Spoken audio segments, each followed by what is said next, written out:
We will begin the afternoon with Lane Kiffin, the head football coach at Ole Miss. Lane enters his 6th season as head coach of the Ole Miss Rebels, having led Ole Miss to 5 consecutive bowl berths, including 2 New Year's Six appearances and 3 10-win seasons. Lane's brother, Chris, joined his staff in 2024. After 5 seasons of working in the NFL, Chris currently serves as the Rebels linebackers coach and lives next door to his brother. I have a brother. If he lived next door to me, it would take me back to those family trips where he crossed the line. So you'll have to ask Lane about property boundaries. In addition, Lane's son, Knox, transferred to Oxford High School for his sophomore season, joining his sister, Landry, who enters her junior year at Ole Miss. Lane's other daughter is at USC on the volleyball team there. Lane's been active in the Oxford community. We know his yellow Labrador juice. You may be aware that Lane does have a social media account. You can reference that quite easily. It also notes that Lane and Landry lead Pilates classes together. I had understood it was hot yoga. Just one anecdote, as I was walking over after having lunch, I was prepared to enter the main entrance. The security guard at the main entrance looked at me and said, "You're not allowed to go in, you need to use a side entrance." I walked in the side entrance. I wondered, well, what could be the commotion that prevents me from entering the main door? It was Lane Kiffin holding forth. And so security is much more attentive to Lane's needs than that of myself. The head football coach from the University of Mississippi, Lane Kiffin.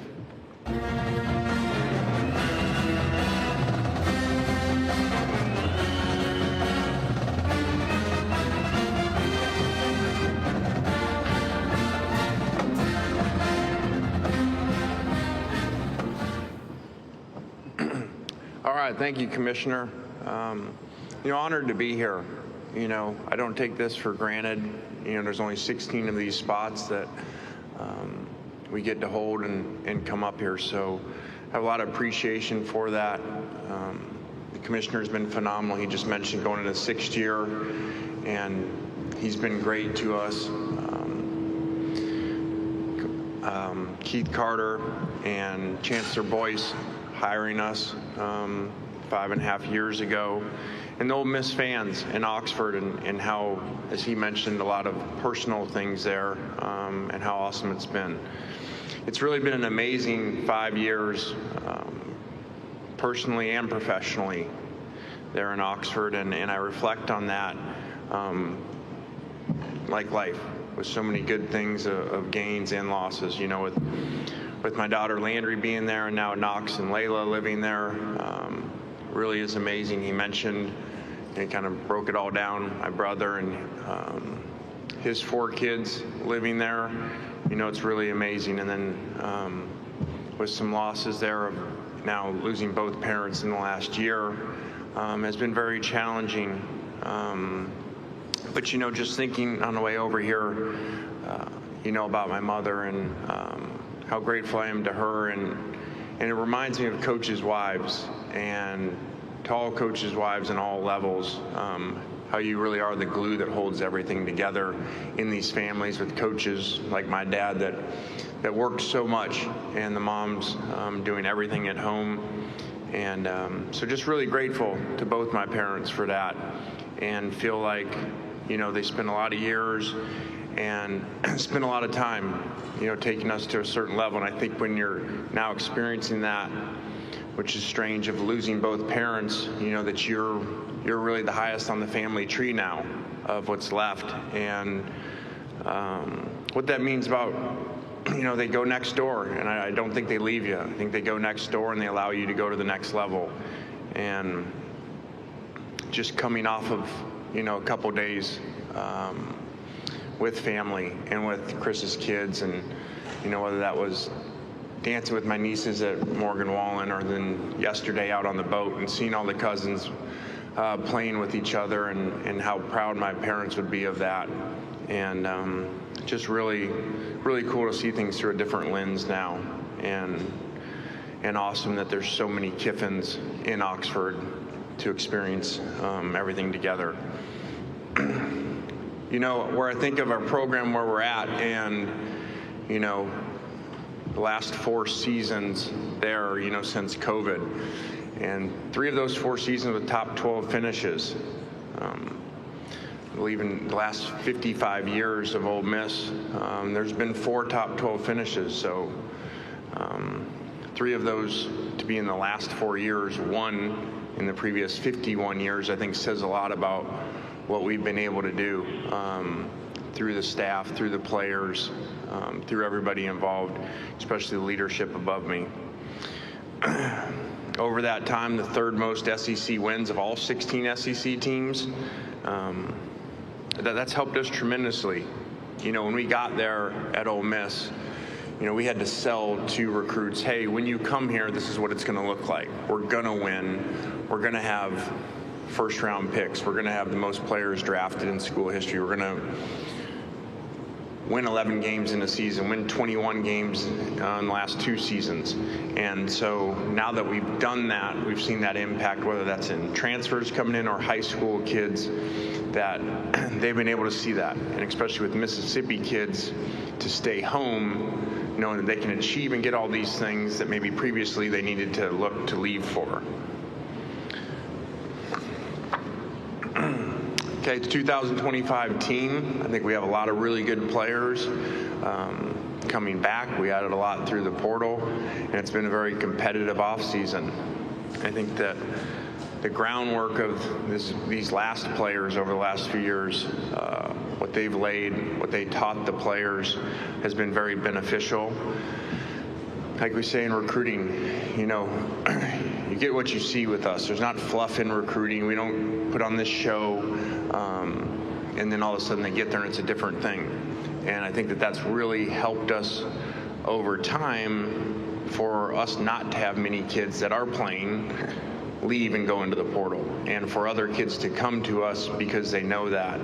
And a lot of that is to our culture and to our staff. So to be able to keep our entire staff from last year was very critical. That's not been the case a lot of times in our years at Ole Miss. We've had to replace a lot of really good coaches.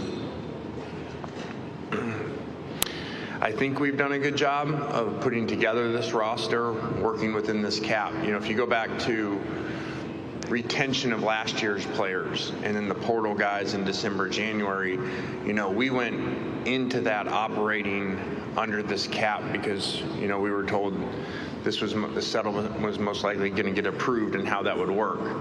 So, you know, we get a lot of questions like, what's it like now? Well, we've been operating, we have, under this cap guidelines of what was coming and what it was going to look like. So I think we've done a really good job of that.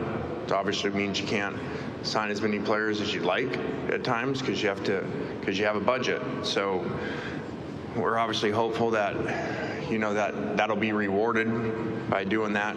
I think it's obvious people aren't staying within that cap. So I think the whole thing will be what does that look like? And that's what we don't know.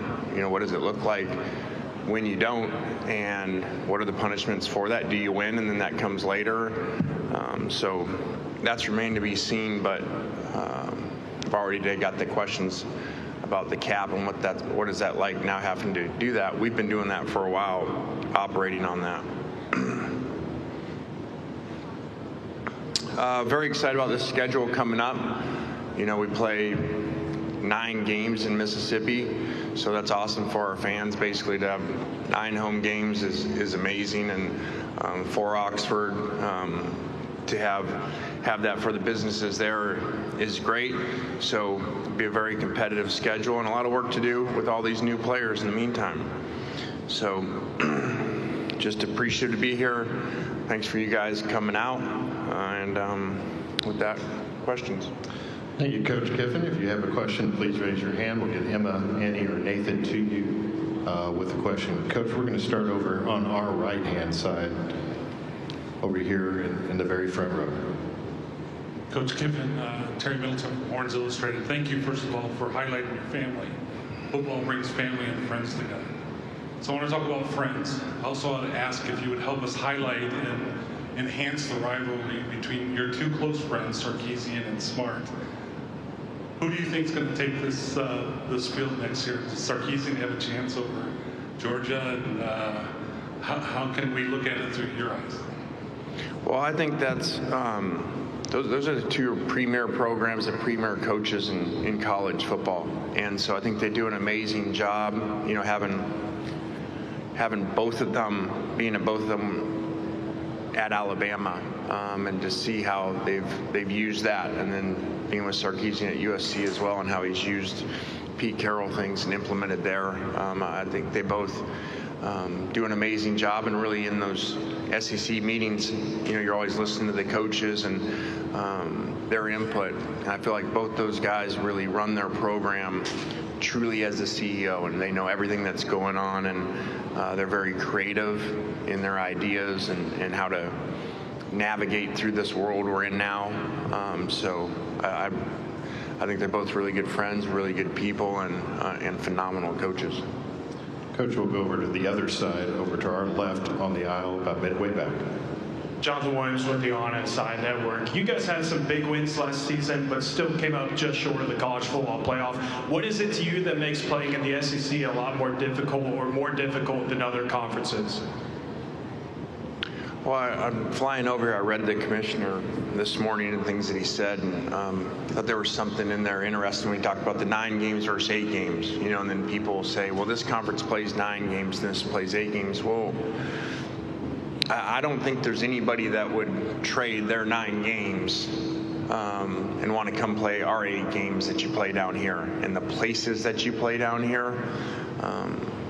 You know, you guys that have covered the SEC for a while, you can have teams that aren't even having a really good year for them, but you got to go play at their place down here, and it's just different. So scheduling here in this conference and what you do week to week, and then the NFL draft shows that too. Those are the players you're playing against, and it's so balanced throughout the conference that every week you got to really show up. It's really like the NFL.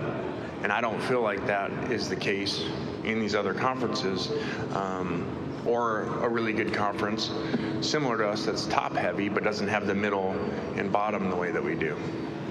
Okay, we'll go down the center aisle, right on Hey Coach, Emily Grace McWhorter from the Next Round. At this point in the year, what is your personal focal point that you are emphasizing the most, along with the expectations for your players and staff members? I just think that we basically restart each of these last few years, because the turnover is so much in college football, which I wish it wasn't that way, and it shouldn't be. You should be able to build within your program and have a lot of returning players, but it's just the way the system is now. Hopefully that gets fixed, because I don't think that's really good for anybody. It's not good for these kids to go to all these different switch schools every year. So it just makes us restart and not expect that they know anything, because they're coming from all these different places. Coach, we'll go over to our right-hand side. Good afternoon, Coach. My name is Dylan, and I write for the Daily Mississippian. You mentioned that Ole Miss had 3 10-win seasons in the last 4 years. So what core elements of your culture have driven to that level of consistency, would you say? Well, I think we've had really good players over that time, really good schematical coaches that have helped that. So I think that those usually are the key factors there of playing really well. This last season, you know, we led the SEC in scoring offense and defense. That's really unique to do, and I think that, to me, shows how good that team was. We played 13 games. We won 10 of them double digits. You know, not one of those games was really close. And then we went 0-3 in one-score games. So that does, to me, show how far we've come as a program to be able to have games like the Georgia game, or going to South Carolina and have a game like that. Coach, we'll go back over to my side, towards the back on the far aisle. Hey Lane, Connor O'Gara, Saturday Down South. When did you get over getting left out of the playoff? That wasn't that difficult. I mean, it is.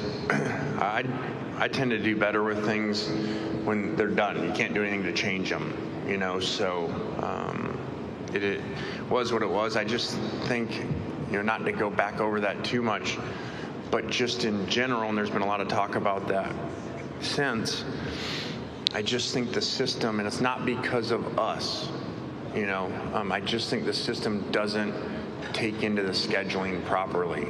And then since then, as you look at these other sports, basketball, baseball, you see teams, that go on to win that weren't in the top because they played a really hard schedule, and you lose some games. Just like the basket goes in or out at the end doesn't mean you're dramatically different than that team. Just like, you lose a game in overtime doesn't mean on the road, or the NFL. You see these times all the time. You go to the Super Bowl, and here's the 5 seed in the Super Bowl. So I just think that it doesn't account to that. And being a coach and understanding what teams take to go into certain places to play and have to get up every week versus other people's schedule, it's very different. Coach, we'll go over to our right-hand side, about midway back. It's right behind you, sir. There you go. Thank you, Coach. Hunter Dawkins with Super Talk Mississippi. Last year, your ground game wasn't usually what you have done with your offensive system.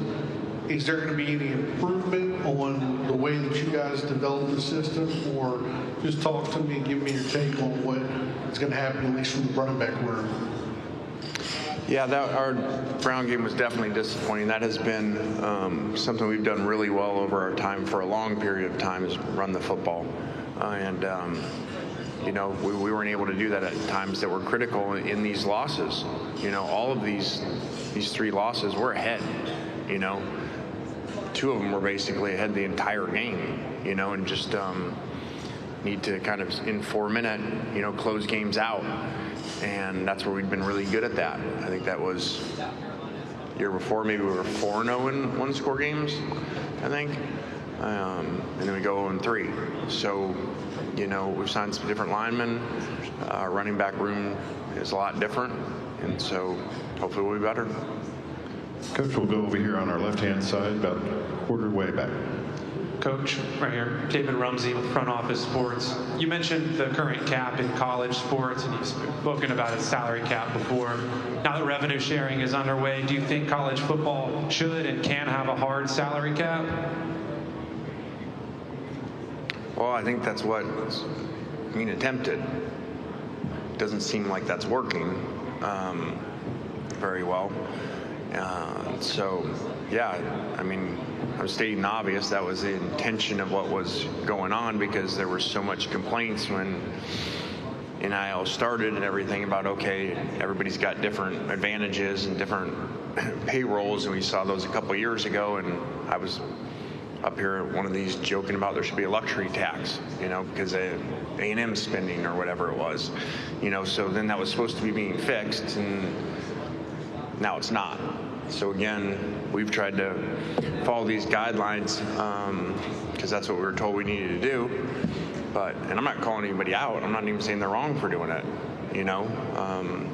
If the system isn't solid enough to prevent that, then we really don't have a system.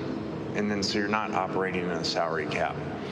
So, Coach, we'll stay on the same side over on the far aisle, right there in the middle. Peter Rodriguez from AO.com. It seemed like in the past week you've had a few tweets tagging or directing at Hugh Freeze. Was curious what the message or thought behind some of those posts were. Well, someone said that coming in here to me. I like Coach Freeze, so I think they think that was something to do with, like, I was fishing and it was golfing. That really wasn't that. I have a thing with him going back a few years ago when he posted a picture in response to me of some 2-pound bass or something like that. So I've kind of always posted bigger fish pictures back towards him. So that had nothing to do with his golf game, which sounds like he's doing amazing at that. So that's great for him. All right, we'll go to the front row right here to your right, Coach. Lane And I was fishing yesterday as a dead period, by the way. Just making sure that we're clear on that. If you want to say fishing is like golfing, it's dead period. don't want to interrupt the fishing conversation, but Caleb Saylor, Super Talk Mississippi here. Lane, over the past 3 years, people got to know a lot about Jackson Dart, both on and off the field. Well, you got Austin Simmons poised for year one as a starting quarterback. Ahead of this fall, what do you think people should know about Austin, both on and off the field? Yeah, they're very different. I mean, if you look at them how they throw right hand, left hand, that would basically be about everything about them. You know, is everything's that different. So, and that's okay. And Austin's got to make sure he doesn't have to try to beat Jackson. And Jackson wasn't Jackson, the third year Jackson, until he was the third year. So he'll be fine. He's got elite talent, does a really good job. He's maturing. Obviously did a great job when he came in the Georgia game. And so we're excited about it. Coach, we'll go right here in front of us to the left. Hey, Coach. John with On Texas Football. Early this season, you played Tulane, one of the tougher group of 5 teams out there. What do you remember from your last matchup with them? A close game in 2023. And do you think scheduling these tougher out-of-conference games is more beneficial or detrimental to your team with an already difficult SEC schedule? I think Tulane has great players. They play really hard, just like a lot of Louisiana kids, and their new staff's done a really good job. We had a hard game down there with the previous staff, so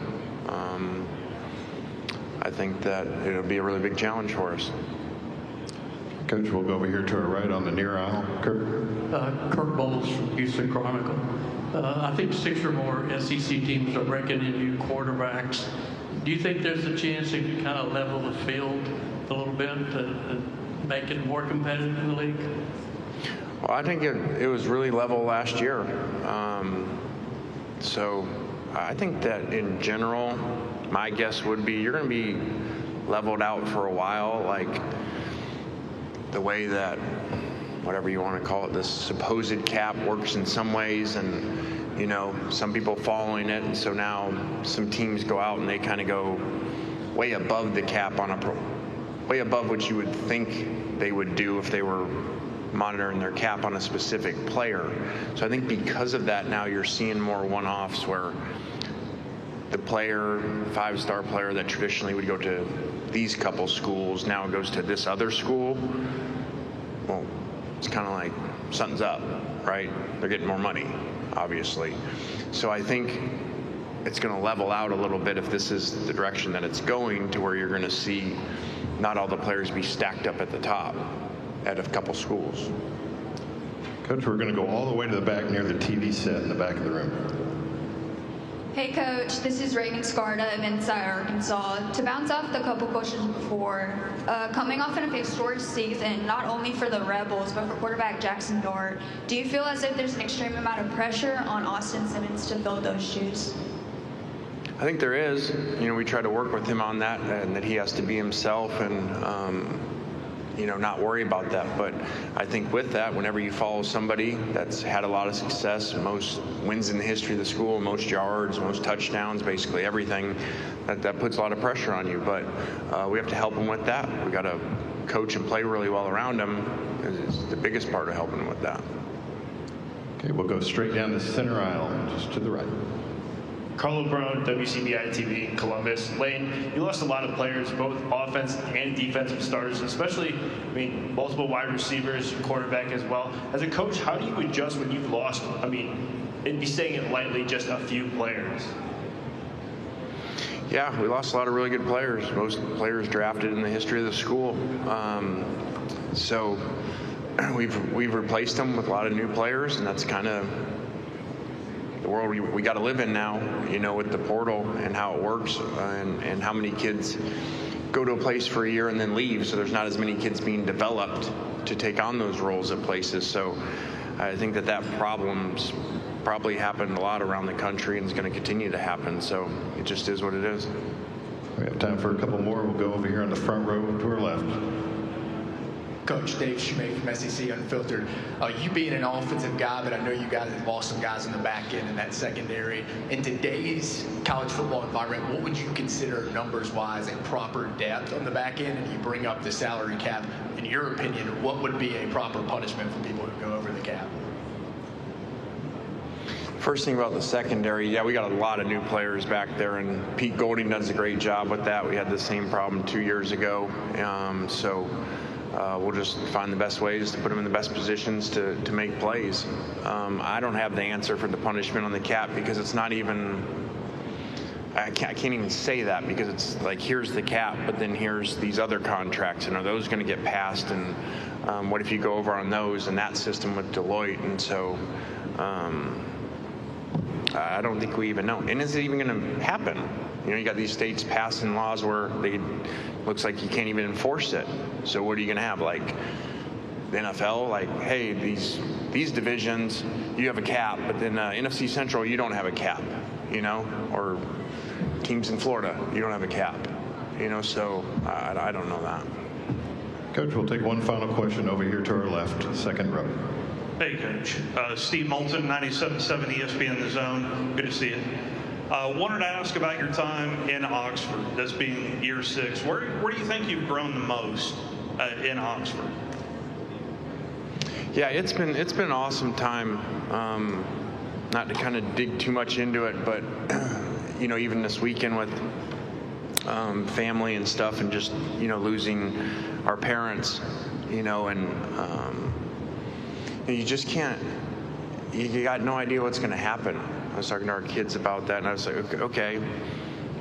For instance, I was at Alabama. We played at Ole Miss, and one summer I went and visited my brother out in this neighborhood in Oxford, you know, and I was saying to his wife, well, whatever that was, 10 years ago or something like that, what if I was to tell you that you're going to go to all these jobs, you know, and then all of a sudden I'm going to be the head coach of Ole Miss, and then you're going to be here, and your kids are going to be here, and then Layla, Knox, and Landry are going to be here, and like, there's no way. But then our parents are going to be gone. So it's just been an amazing experience, and I just have so much appreciation. I'm not saying it's coming to head coach. I don't give you coach speak. The people of Oxford, and then when you lose your parents and you see how they are and how they help take care of them towards the end, or how much they really cared about them, it opened my eyes to a totally different way. It's basically, I went to Oxford, had this view. Then I got kids there, so then I had a different view as a parent there, and how awesome a community is to raise your kids in and to have them go to college and high school around these families and everybody take care of everybody. Then you see your parents at the end and lose your parents, one kind of expected, one unexpected, and to see how the community is around that, I owe so much to Oxford and the people there. It's just been awesome. Coach Kiffin, thank you for your time this afternoon. All right, guys, thank you. Have a good week.